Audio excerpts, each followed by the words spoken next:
અને અમુક તો એવા આમ હોય ને ઈતરડી ટાઈપ જૈનમાં જ હોય લોહી પીવા.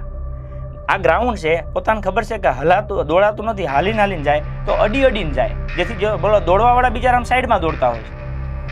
એક તો માન ઓલા દોડે છે અને એને વચ્ચે નડો છો, મરો ને હાલવા આવે તમે સાઈડમાં મરો, કોણ ના પાડે છે? તમારે તો નક્કી છે આમે સાવરસટ છે જ તે, તો ઓલાની શું લેવા ભઠ્ઠી બગાડો છો? આમ સેટા ગુડાવ, આ બારોબાર હાલો અને કે બેસી જવાનું ગ્રાઉન્ડમાં, અહીંયા જગ્યા હોય જ છે. જેને દોડવું છે એને તો દિલથી દોડવા દો. અને તમે કદાચ એવી કોશિશ કરશો કે અહીંયા અંદર વચ્ચે હાલશું ને પૂરું કરી લેવું, એવું લાગે 6 જન્મ સુધી આવી રીતના હાલશો તો એ પૂરું નહીં થાય.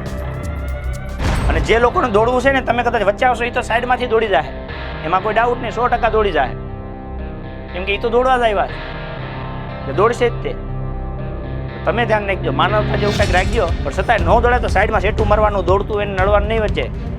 આપણે માણસ છીએ, માણસની ફરજ નિભાવવાની, થાય તો કોકનું સારું કરવું, ન થાય તો કોકના આમાં પગ હું લેવા નાખવો પડે છે કે હું ના દોડું તો તને ના દોડો દો, એમ તમે દુનિયાને કંટ્રોલમાં કરી લેવો એમ કે મારો વિકાસ નહીં તો તમારો એ નહીં થાય, 6 જન્મ સુધી ભેગો નહીં થાય.